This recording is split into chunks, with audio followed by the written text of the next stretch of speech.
திருச்சிற்றம்பலம். முன்னாடியே சொல்லிடுறேன், இந்த இலகிய மனம் கொண்டவங்க யாரும் இந்த காணொலியை பார்க்க வேணாம். இன்னைக்கு நான் ஒரு ஆக்சிடெண்ட்டை பார்த்தேன். அதாவது ஆக்சிடெண்ட் முடிஞ்சு ஒரு 5 நிமிஷம்தான் இருக்கும் போல். அடியன் திருவண்ணாமலையிலேருந்து பேருந்து மூலமாக காஞ்சிபுரம் நோக்கி வந்துட்டு இருந்தேன். பேருந்து திடீர்னு ஓவர்டேக் பண்ணி வேறு ரைட்டில் போச்சு. லெஃப்டில் தானே போவோம் எப்போவுமே, ரைட்டில் போச்சு. ஏன்னா லெஃப்டில் ஒரு ஆக்சிடென்ட் நடந்துட்டு இருந்தது கொஞ்ச நேரத்துக்கு முன்னாடி. ஒரு 2 வீலரில் ஒரு அம்மா குழந்தை அப்படின்னு நினைக்கிறேன். அவங்க ஹஸ்பண்ட் இருந்தாரா இல்லையா தெரியல. ஒரு ஆக்சிடென்ட், அது எப்படி நடந்துச்சுனோ, அந்த ஆக்சிடென்ட் எப்படி நடந்துச்சுனோன்னு தெரியல. நான் நல்லா தூங்கிட்டு இருந்தேன், வண்டி ஸ்லோவாக போச்சு. அப்போ அந்த ஒரு குழந்தை பச்சை கலரில் ட்ரெஸ் போட்டிருந்தா. அந்த பக்கத்தில் அவங்க அம்மா இறந்து கிடந்தாங்க, தலை நசுங்கி இறந்து கிடந்தாங்க. அந்த இடம் ஃபுல்லாகவே ரத்தம் வெள்ளம். அந்த குழந்தை முகம் எல்லாமே கொஞ்சம் தேய்ச்சிட்டு போய், அப்போ கூட அந்த அம்மா பக்கத்தில் உட்காந்துட்டு அம்மா அம்மா அம்மான்னு அழுவுறா. அப்படி எல்லாரையும் பார்க்குறா, அவள் அழுது. அந்த குரல் அம்மா அம்மான்னு யார் அப்படி கத்துறதுன்றத கேட்டு தான் நான் எழுந்துனேன். லாஸ்ட்ல இருந்து அப்படி இப்படி எழுந்து இப்படி பார்த்த உடனே ரொம்ப ஒரு பெயின்ஃபுல்லாக. அந்த குழந்தை எவ்வளோ தவிச்சு போயிருக்கும். அந்த தாயை இழந்துன்றது கொடுமையிலும் கொடுமை.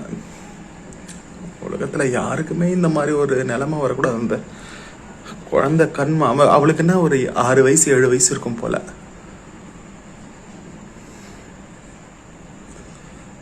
ஒரு 2-3 பேர் அந்த வழியில் போனவங்க பைக்கை நிறுத்திட்டு ஆம்புலன்ஸ் ஃபோன் பண்ணியிருக்காங்க போல்.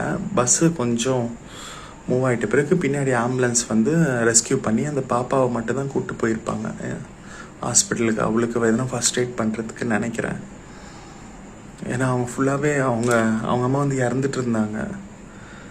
அந்த குழந்தை அந்த அழுக இருக்குது பார்த்தீங்களா, அது ரொம்பவே வேற வேலையே செய்ய முடியாத அளவுக்கு அப்படியே டிஸ்டர்ப் ஆகிட்டேன். நான்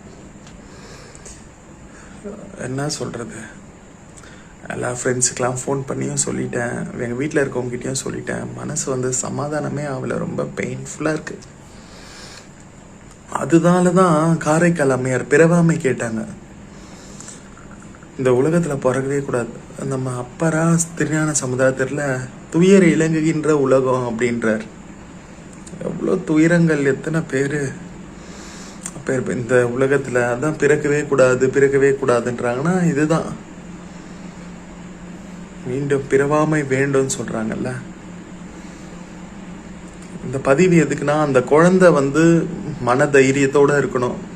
அது எப்படி இருக்க முடியும், நினைக்கவே முடியல. அந்த அதிர்ச்சியிலிருந்து வழிய வர எத்தனை நாட்கள் ஆகுமோ தெரியல.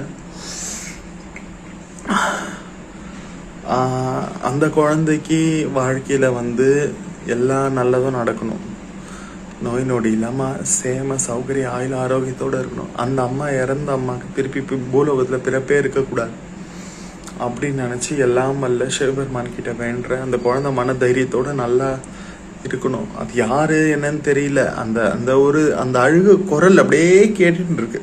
அந்த குழந்தை அம்மா அம்மா அம்மான்னு ரொம்பவே டிஸ்டர்ப் பண்ணுது அந்த வார்த்தைகள். அதனால அந்த பதிகம் சின்னதான்.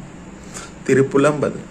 பொங்க மல்லத்தையனோடு மாலறியாத நெறியானே, கொங்கொலர் குவி முளையால் கூறா வெந்நீராடி, ஒங்கெழு சுழ் திருவாரூர் உடையானே அடியேன் நான், பொங்கழல்கள் அவையல்லாது எவையாதும் புகழேனே, சடையானே தழலாடி தயங்கு மூயிலை சூழ, படையானே பரஞ்சோதி பசுபதி மழவெல்லை, விடையானே விரிபொழு சோழ் பெருந்து, விடையானே விரிபொழு சோ பெருந்துரையாய் அடியேனின், உடையானே உனையல்லாது உறுதுணை மற்று அறியேனே, உற்றாரையான் வேண்டேன் ஊர் வேண்டேன் பேர் வேண்டேன், கற்றாரையான் வேண்டேன் கற்பனவும் இனிதமையும், குற்றால தமந்துரையும் கூத்தா உன் குறை கழற்கே,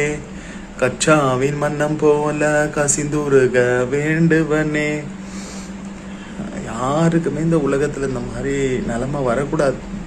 அந்த பச்சை குழந்தைய பார்க்கும் பொழுது நேரில் பார்த்து அவன் இறந்ததை விட அந்த குழந்தையோட அழுகை வந்து என்னால் அதை வந்து ஏற்றுக்கவே முடியல.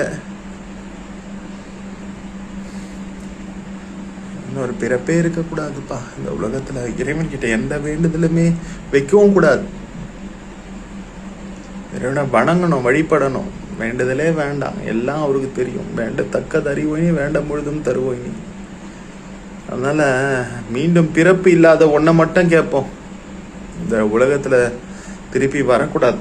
இந்த மாதிரி அதை பார்த்த ஒரு 4-30 செகண்ட் பார்த்த நம்மளுக்கே மனசு இப்படி இருக்கே, அந்த குழந்தைக்கும் அவங்க குடும்பத்தில் இருக்கிறவங்களுக்கும் எப்படி இருக்கும் அதெல்லாம் யோசிக்கும் போது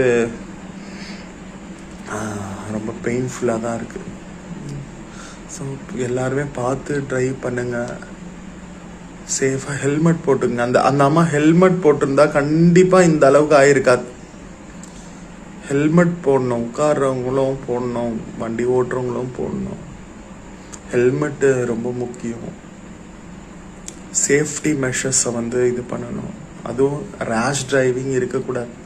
நிறைய சிட்டியை விட்டு ஒரு 50-60 கிலோமீட்டர், அந்த 100 கிலோமீட்டர் தள்ளி போயிட்டாலே, சென்னையிலேருந்து 100 கிலோமீட்டர் தள்ளி போயிட்டாலே எல்லா இடத்துலையும் வண்டி அப்படியே ரெக்க கட்டின்னு பறக்குது.